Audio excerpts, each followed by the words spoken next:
Hello, good afternoon, everyone. Nice to meet again after such a beautiful holiday which had just concluded, the holiday of Pesach. There's a lot of simcha, hopefully, a lot of redemption, Zman Cherusenu. And as we know, the whole idea is that the days of Pesach, the days of the redemption, especially the last days, the Sudat Mashiach that we had, the last day of Pesach, and this is the redemption by Mashiach, hopefully should be implemented by us, that we should feel and see and live the redemption immediately, and it should stretch for the whole year, should be a real year of redemption. But as we got to go on and continue Pesach for the year, we got to go back to our Parsha of this week, and this is Parshat Kedoshim, as it's called. Many mitzvot at this Parsha, big number. We're just going to talk about one little point in this Parsha. And the point that we're going to learn in this Parsha, it says a mitzvah, Lo tisna et achicha bilvavecha, do not hate your brother in your heart.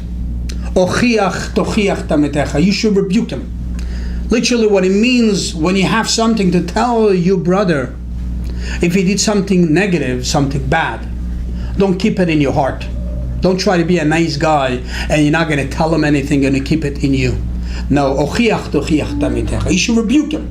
You should tell him that he did something wrong, and this is the way you're going to be able to stay friends with him, because you're telling him the truth. And on the contrary, by telling him the truth, hopefully it's going to work and it will change himself from negative into positive.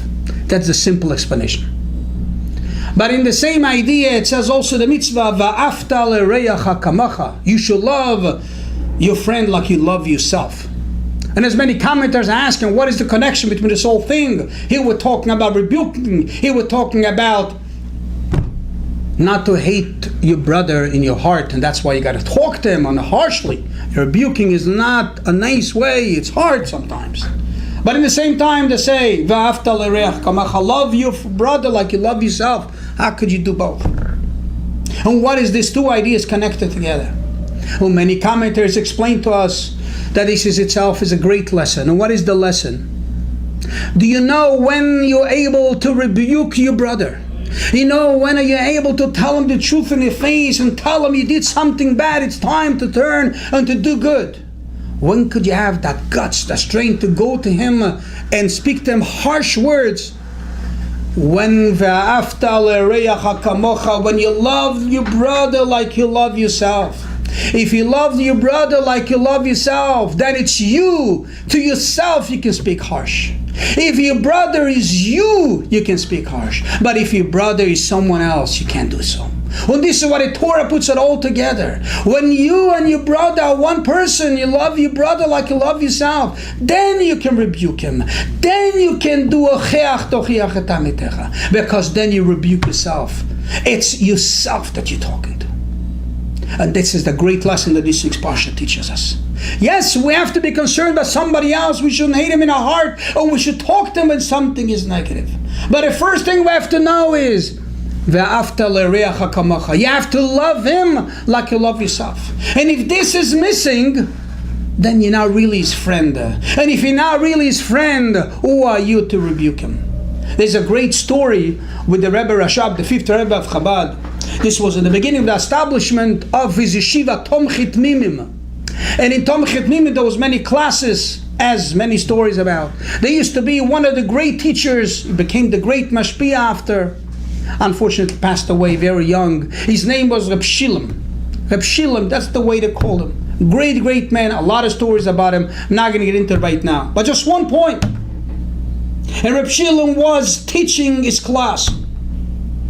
And apparently one of the students of his, I guess, were lacking something. And he was rebuking him. In front of everybody, rebuking him. I guess Reb Shilem was a very great man. It didn't mean anything bad, on the contrary, it definitely meant very well for the well-being of the student. And he felt that that's what has to be done. But while he was rebuking him, the Rebbe Rashab, as being the Rebbe and as being in charge of the schooling and so on and so forth, passed by and he was listening the way he was talking to that student. And again, we're talking about Reb Shilem, a great man. They say about it when he passed away, young, unfortunately, the Rebbe Rashab said that my eyes got blinded.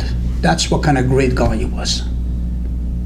So we're not there to put down on the conscience. A great, great fellow. And the Rebbe Rashab passed and was listening, watching, but he didn't say anything. He left. The next day, he calls in this great chassid and teacher, Mashpia, Reb Shilem, to his room. And he tells him, Reb Shilem, I passed by yesterday and I saw the way you were rebuking this student of yours. I have one question to ask you. Before you rebuked him, I guess you felt bad for him. You really want him to be a good fellow. And my question to you is, if you really felt bad for him, did you say Tehillim for him the entire night before? Did you open up the book of Tehillim and cried in your Tehillim for him all night before? If you did, then I can understand that you're rebuking him. But if you didn't, how could you rebuke him? And this is what the Rebbe Rashab taught him a lesson. When you want to rebuke somebody, you have to feel bad for him like yourself. Say Tehillim the whole night for him if you really feel bad. Then you can rebuke him. That's the whole idea what the Torah tells us. When there's v'ahavta l'reach hakamacha, if you love him like you love yourself, then you can rebuke because you mean well. It's all about him being you. Have yourself all a good Shabbos. We should learn from that great lesson to our relationship to our friends and to our brothers.